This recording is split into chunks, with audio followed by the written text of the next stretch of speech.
Buenas tardes, profesora y compañeras. Mi nombre es Charol Pablo Ortiz Manjarres y junto con mi compañera María Paula Hernández Rodríguez voy a hablarles sobre la evolución de los documentos y cómo con el paso del tiempo se da el surgimiento de la archivística como una disciplina científica. Entender este recorrido es muy importante porque nos muestra cómo la humanidad ha buscado proteger su memoria, su cultura y sus derechos a través de los documentos. Pensemos un momento, ¿qué sería la historia si no tuviéramos documentos? Seguramente gran parte del pasado se habría perdido. No sabríamos cómo vivían las civilizaciones antiguas, qué decisiones tomaron los gobiernos o cómo se construyen las sociedades actuales. A lo largo del tiempo, los archivos han cambiado su forma, su función y su valor, pero siempre han tenido un propósito en común, el cual es guardar la memoria de la sociedad. Detrás de cada documento hay una historia, una decisión o un hecho importante que nos ayuda a entender quiénes somos y de dónde venimos. Por eso, estudiar la evolución de los archivos es también estudiar la historia de la humanidad vista a través de su memoria escrita. Los primeros archivos aparecieron junto con la escritura hacia el año 3000 a.C. En Mesopotamia, las civilizaciones como los sumerios, babilonios y acadios grababan sus documentos en tablillas de arcilla. Utilizaban un sistema de escritura llamado cuneiforme. Estas tablillas registraban información muy variada, transacciones comerciales, leyes, inventarios, acuerdos y hasta relatos religiosos. Podríamos decir que estas tablillas fueron los primeros documentos administrativos de la historia. Imaginemos miles de tablillas apiladas, ordenadas en estanterías dentro de templos o palacios, funcionando como espacios de biblioteca o archivo primitivo. Con el paso del tiempo, los pueblos antiguos empezaron a usar otros materiales como pieles, papiros, marfil y madera. Cada material tenía su propio valor según la religión y la importancia que tenía el documento. Más adelante, en Grecia, los archivos se organizaron dentro de la polis, que era la ciudad o estado. Los griegos consideraban los documentos como un bien común al servicio de todos los ciudadanos. Esto significa que los archivos no eran solamente colecciones privadas, sino que empezaban a tener un valor más público y social. En Atenas, en el siglo IV a.C., se dio un gran avance. Los documentos públicos empezaron a centralizarse, es decir, se guardaban en un solo lugar para facilitar su control y consulta. Este cambio muestra que ya existía una preocupación por la organización y la conservación de la información, algo que será la base de la archivística moderna. En la antigua Roma, especialmente entre los siglos 7 y 5 a.C., los archivos se convirtieron en una herramienta esencial del gobierno.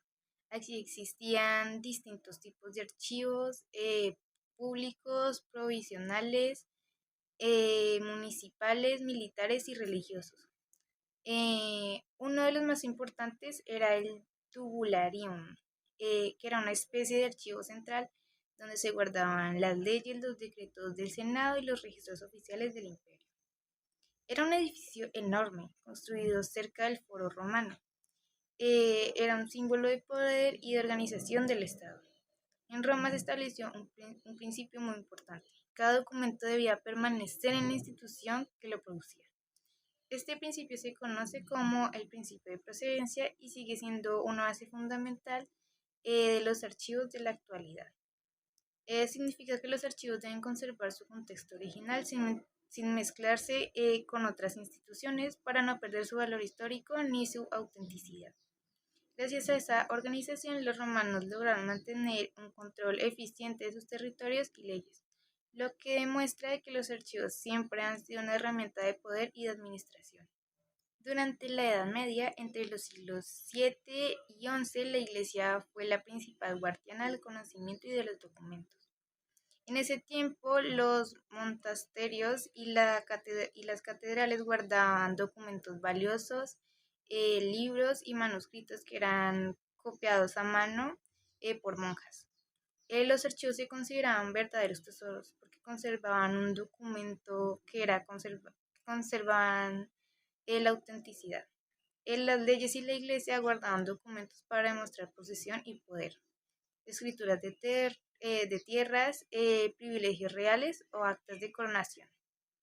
En la Baja Edad Media, entre los siglos VIII y XV, surgen las cancillerías reales, oficinas encargadas de redactar, firmar y custodiar documentos reales. Ellas se encargaban de controlar la producción documental, asegurando que cada documento tuviera validez legal. Esta época también em, fue reconocida por la aparición de los códices, que eran libros manuscritos cuidadosamente elaborados y decorados. Los archivos reales comenzaron a consolidarse y se vuelven parte fundamental del gobierno. Todo esto, que los documentos no eran simples papeles, sino símbolos de poder, autoridad y memoria. Con la llegada del Renacimiento en el siglo XVI, los archivos adquirieron un papel mucho más importante dentro del Estado. Este fue un tiempo de grandes cambios políticos, científicos y culturales, donde los conocimientos comenzaron a valorarse más que nunca. En los documentos se comenzaron a ver la importancia y la necesidad de centralizar la información y de tener un lugar único en donde guardar todos los conocimientos y documentos del reino. A continuación, las dejo con mi compañera María Paula Hernández Rodríguez. Durante los siglos XVII y XVIII, los primeros encargados de organizar los archivos eran los escribanos y los escritores. Además, empezaron a implementar nuevas técnicas para la conservación y también los documentos adquirieron un valor jurídico y administrativo mucho más claro.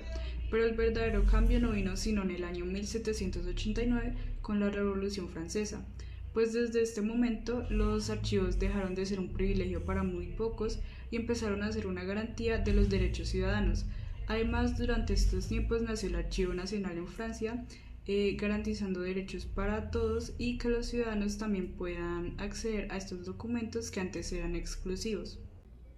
En el siglo XIX se expandieron y se organizaron los archivos en varios países, como por ejemplo en España en el año 1844 se consolidaron los archivos de Simancas. En el año 1851 surgen los archivos nacionales del Reino Unido. Y en el año 1858, en España también, se crea el Archivo General Central de Administración. Cabe recalcar que en este siglo también nace la archivística como ciencia, y esto en gran parte gracias a la Revolución Francesa, y también a la necesidad de hacer accesibles los documentos para todo el público. En el siglo XX, los archivos ya no son solo un depósito para documentos antiguos, sino que ahora tienen un papel clave en la gestión administrativa y en la transparencia de los gobiernos. Además, a nivel mundial empiezan a considerarse una fuente de investigación histórica y también herramientas para garantizar los derechos de los ciudadanos. Y en este siglo, los archivos se convierten en puentes entre el pasado, el presente y el futuro. Llegados a este punto, vale la pena preguntarnos qué es la archivística. Pues la archivística es la disciplina que estudia los principios, métodos y técnicas para organizar, conservar, valorar y garantizar el acceso a los documentos producidos por una persona o por una institución. Su objetivo es asegurar la memoria colectiva, la transparencia administrativa y también garantizar el derecho de acceso a la información de los ciudadanos.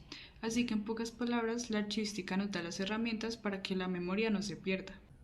Como hemos visto, los archivos han acompañado a la humanidad desde la aparición de la escritura, pasando de ser primero simples tablillas de arcilla a convertirse en sistemas digitales más complejos que nos ayudan a garantizar nuestros derechos. La evolución de los archivos nos muestra que una sociedad no puede existir sin los documentos y que la archivística es una ciencia fundamental para preservar el pasado, gestionar el presente y también para proyectar el futuro.